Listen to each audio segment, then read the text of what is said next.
আগামীর বাংলাদেশ হচ্ছে ইসলামের বাংলাদেশ, আগামীর বাংলাদেশ কোরআনের বাংলাদেশ, আগামীর বাংলাদেশ তরুণদের বাংলাদেশ, আগামীর বাংলাদেশ যুবকদের বাংলাদেশ, আগামীর বাংলাদেশ বৈষম্যহীন বাংলাদেশ, আগামীর বাংলাদেশ ভারতীয় আধিপত্যবাদের বিরুদ্ধে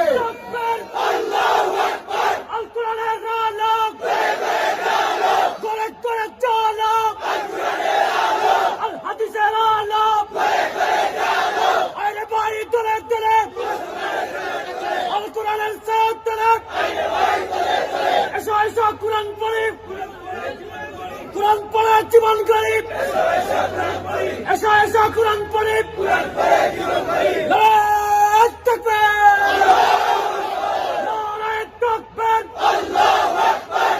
আলহামদুলিল্লাহ বলেন। আগামী বাংলাদেশে আল্লাহু আকবারের পক্ষে যারা, তাদের পক্ষে আমরা। আল্লাহু আকবারের পক্ষে, আল্লাহু আকবারে আল্লাহর আইনের সাথে যাদের সম্পর্ক নাই, আগামীর বাংলাদেশের তরুণ যুবকদের তাদের সাথে সম্পর্ক নাই। কথা পরিষ্কার। অনেক মুরব্বী আমাদের সাথে হো বলছে, মুরব্বীর হো আমাদের দরকার নাই। গত 50 বছর দেখছি আপনাদের হোতে কাজ হয় নাই। আপনারা যখন যা করা লাগে ওই সময় হালকা এক কাপ চা আর সিগারেট দিয়ে আপনাদের ইমান বেচ চালাইছে, ঠিক না? 17 বছর আপনারা কিচ্ছু করতে পারেন নাই। এই তরুণরা জীবন দিয়ে ফ্যাসিস্টদেরকে বিদায় করছে, ঠিক না? অতএব মুরব্বীরা মন খারাপ করেন না। আল্লাহ যদি আপনাদেরকে খুব বেশি পছন্দ করতো তাহলে আল্লাহ বলতো জান্নাতে সব যুবকদেরকে নিয়ে বুড়া বানানো হবে। আল্লাহ বুড়া বানাবেন, আল্লাহ মুরাদেরকে যুবক বানাবে, ঠিক না? আপনাদেরকে আল্লাহ হায়াত দারাজ করুক, আল্লাহ আপনাদেরকে আমাদের জন্য দীর্ঘজীবী করুক। আমরা ছেলে ধাক্কায় আপনাদেরকে সামনে নিয়ে জান্নাতে যাব ইনশাআল্লাহ। রেডি তো যুবক, রেডি তো? আল্লাহ কবুল করুন, আল্লাহুম্মা আমিন। প্রিয় ভাইয়েরা, আর কথা বাড়াবো না। দেখতে দেখতে 1 ঘন্টা হয়ে গেছে। আমরা এখন মূল কথার মধ্যে প্রবেশ করব। আপনার বিরক্ত হচ্ছেন না তো ভাই? আগামীকালকে সকালের ফ্লাইটে যাব, এই জন্য আমার কোনো তাড়া নাই। আপনারা যতক্ষণ শুনবেন ততক্ষণ শুনাবো। আগামী 5 বছর আমার খুঁজে পাবেন না হারকিন বিয়ার এই জায়গায়। ওদের যা শোনার আজকে শুনে নিতে হবে ইনশাআল্লাহ। আমিও আপনাদের সাথে এলাকায় থাকতে গেলে সমস্যা করে আপনাদের কথা চলবে ইনশাআল্লাহ, ঠিক না? সবাই চলে গেলেও আমার কোনো আফসোস নাই। খালি 40-এর নিচে যেগুলো যুবক, এইগুলার যাওয়ার কোনো কায়দা নাই। মুরব্বীরা ছুটি দেওয়া থাকলো বাবা, আপনার ভালো না লাগলে আসতে করে বাইতে হবে। আমার তরুণ যুবক থাকলেই হবে ইনশাআল্লাহ। রেডি আছে তো ভাই? আল্লাহ কবুল করুন। চলেন তাহলে আমরা বিতাড়িত শয়তান থেকে আশ্রয় প্রার্থনা করে সমস্বরে একসাথে আমরা কোরআনুল কারীমের মধ্যে প্রবেশ করব। সকলে আমার সাথে পড়েন, আউযু বিল্লাহি মিনাশ শাইতানির রাজীম, বিসমিল্লাহির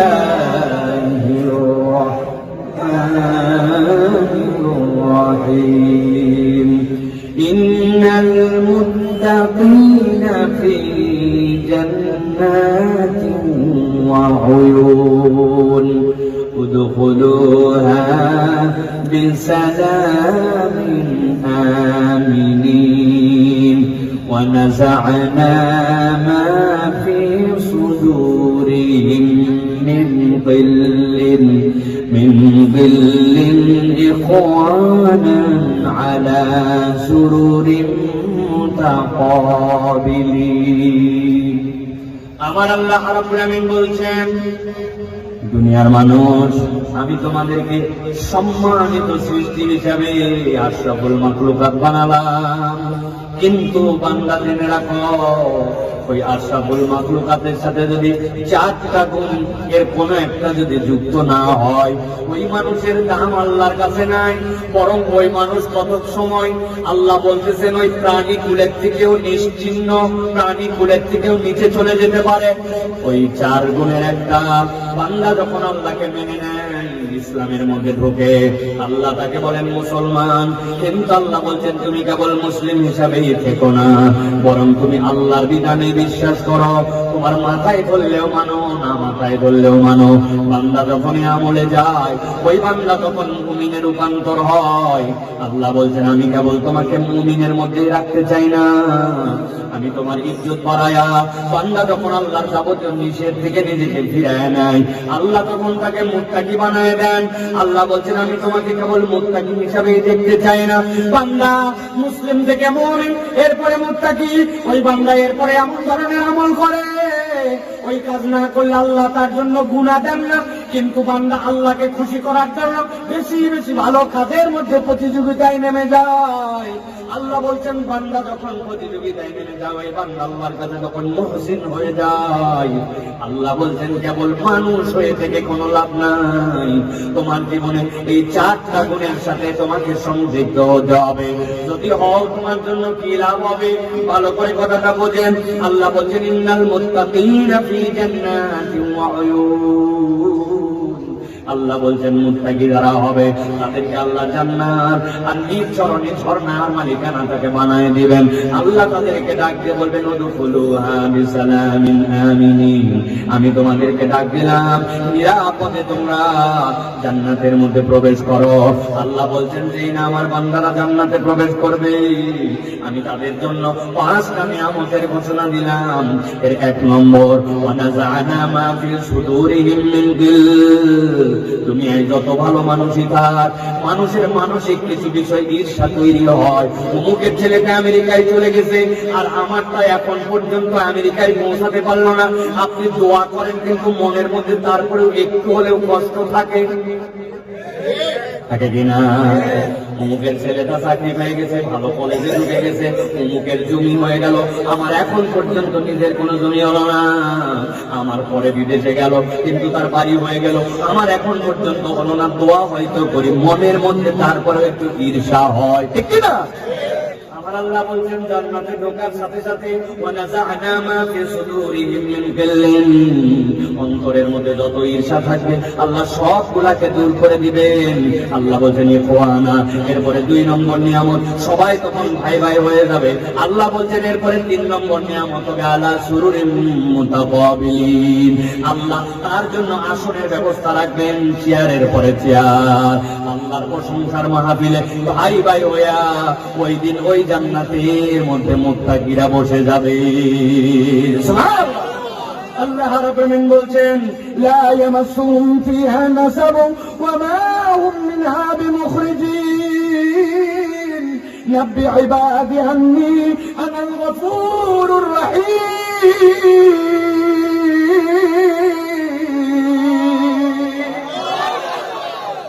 আল্লাহ বলছেন ওই মানুষগুলা একবার যখন জান্নাতে ঢুকবে লা ইয়ামাসসুহুম ফিহা নাসাবুন।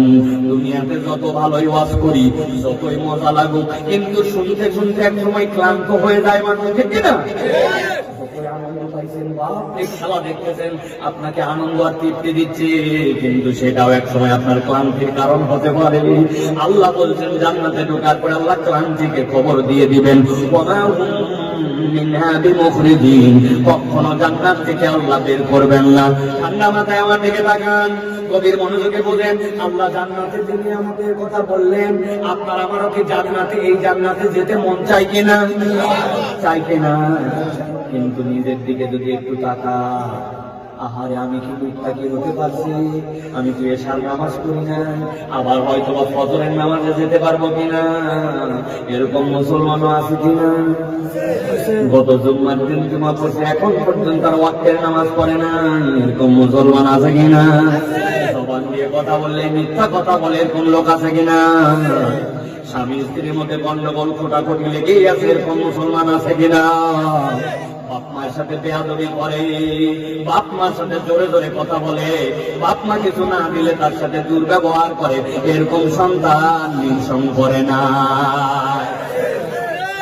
ভালো করে খেয়াল করেন, তার মানে যেইগুলা বললাম এইগুলো আমাদের গুনাহ, আবার আমরা জান্নাতেও যেতে চাই। আল্লাহ বলতেছেন নবী আপনার উম্মতকে ঘাবড়ায়েন না।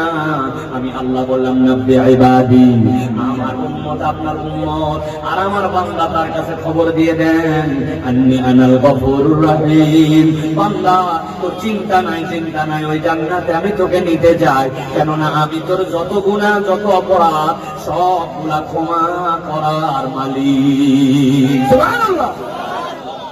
ভালো করে খেয়াল করেন, আল্লাহ রাব্বুল আলামিন সূরা মায়েদা 5 নম্বর সূরা, এই সূরা 74 নম্বর আয়াতে বলছেন, ও বীর শঙ্করের মুসলমান, কিয়ামত পর্যন্ত আগত মুসলমান, জান্নাতে যদি যেতে চাস গুনাহ খাতায় ভরপুর, আফালা ইয়াতুবুনা ইলাল্লাহ ওয়া ইস্তাগফিরুনাহু ওয়াল্লাহু গফুরুর রহিম।